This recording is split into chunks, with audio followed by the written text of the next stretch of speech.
Bismillahirrahmanirrahim. Assalamualaikum warahmatullahi wabarakatuh. Perkenalkan, nama saya Cecep Ruslan, perwakilan peserta OPOP 2021 dari Pondok Pesantren At-Taqwa Pasir Ucing, Singajaya, Kabupaten Garut.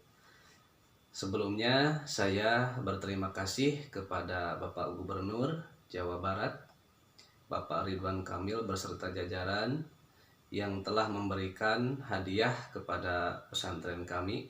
Mudah-mudahan hadiah tersebut bisa bermanfaat, bisa digunakan dengan sebaik-baiknya sehingga Bapak mendapatkan pahala dari Allah Subhanahu wa taala. Amin ya Allah ya rabbal alamin. Pesantren kami memiliki usaha yaitu peternakan kambing. Jadi peternakan kambing dirintis oleh kami itu kurang lebih sudah hampir 5 tahun. Jadi perusahaan kami ini peternakan kambing, kalau dilihat dari aspek keagamaan yaitu sesuai dengan firman Allah di dalam surah Al-Baqarah ayat 168. A'udzubillahi minasyaitonirrajim. Bismillahirrahmanirrahim. Ya ayyuhan nasu kullu mimma fil ardi halalan thayyiba. Yang artinya, wahai manusia, makanlah oleh kamu sekalian apa-apa yang ada di muka bumi ini, yaitu makanan yang halal dan juga makanan yang baik. Nah, berdasarkan ayat tersebut, perusahaan kami di pesantren sesuai yaitu peternakan kambing. Kambing itu halal, juga baik dan sehat. Kemudian dilihat dari aspek makanannya ya. Aspek makanan kambing itu sehat. Kemudian dilihat dari aspek makanan juga, seperti yang dimakan oleh kambing itu seperti rumput. Nah, perusahaan kami ini dilarang mengambil rumput dari kebun orang lain, kecuali mengambil rumput dari kebun sendiri boleh.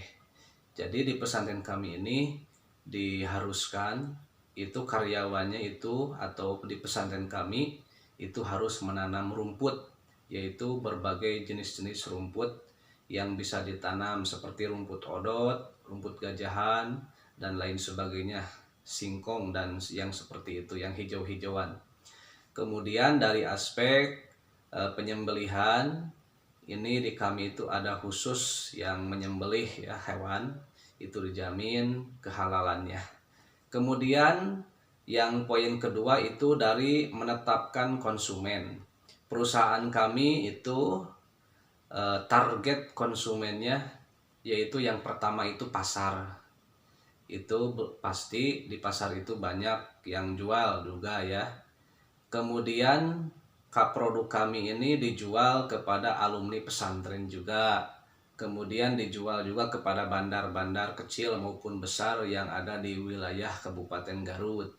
Kemudian dijual juga kepada warga-warga yang ingin hajatan, seperti ada yang mau kurban, ada yang akikah, ada juga yang mau hajatan nikah, yang lain sebagainya.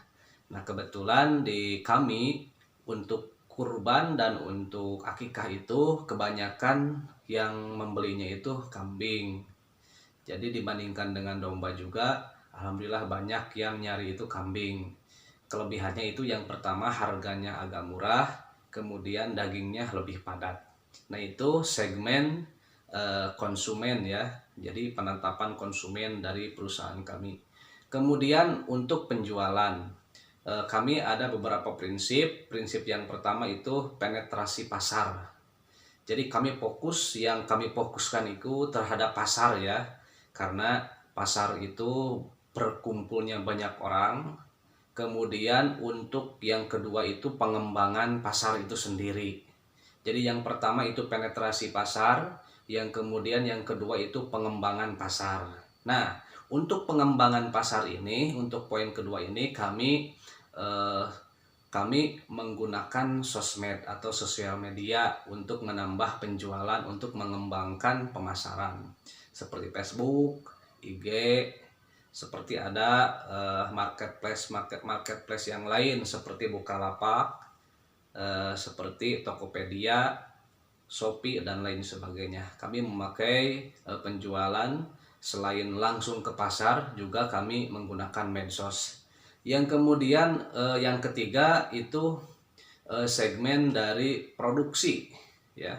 Jadi produksi kami biasanya membeli bibit kambing.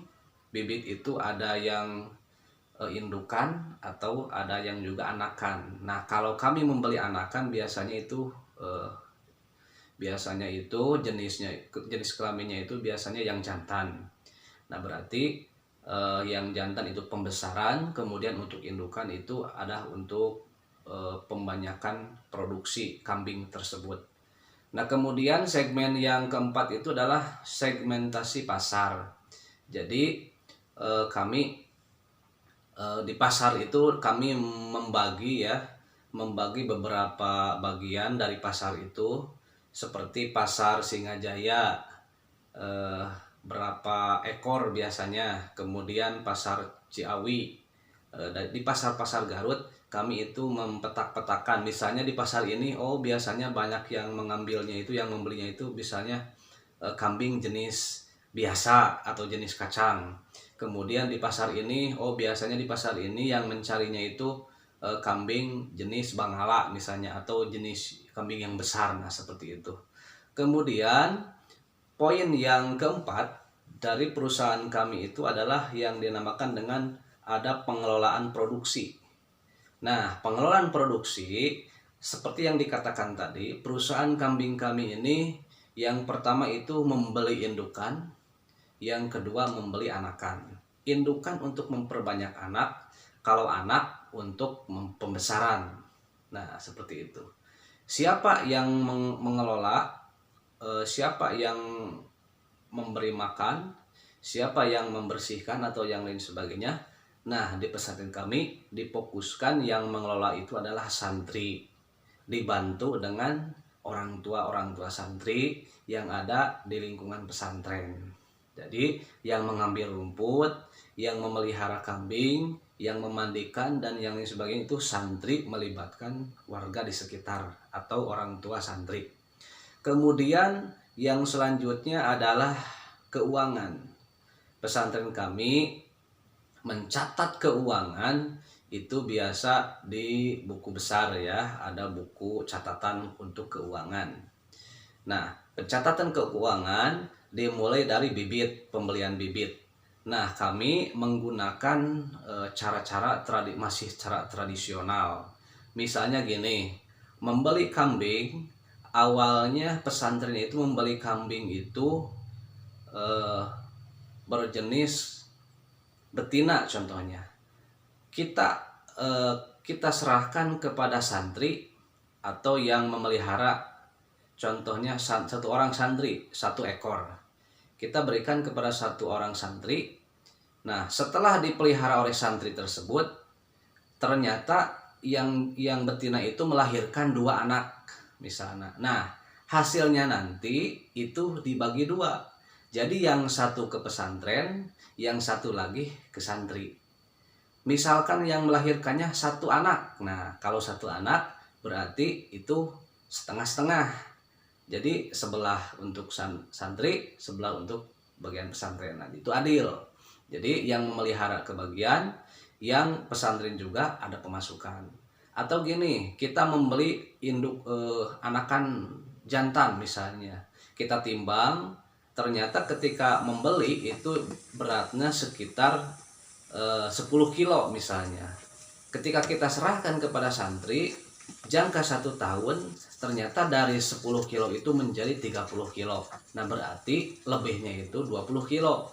Nah, yang 10 kilo untuk yang memelihara, yang 10 kilo itu untuk pemasukan ke pesantren. Nah, gitu. Jadi untuk mengolah keuangan kami menggunakan masih tradisional. Kemudian karyawan. Nah, seperti dikatakan tadi ya. Jadi karyawan itu kami itu dihususkan untuk fokus terhadap santri, kemudian dibantu dengan karyawannya dari warga atau dari orang-orang tua santri.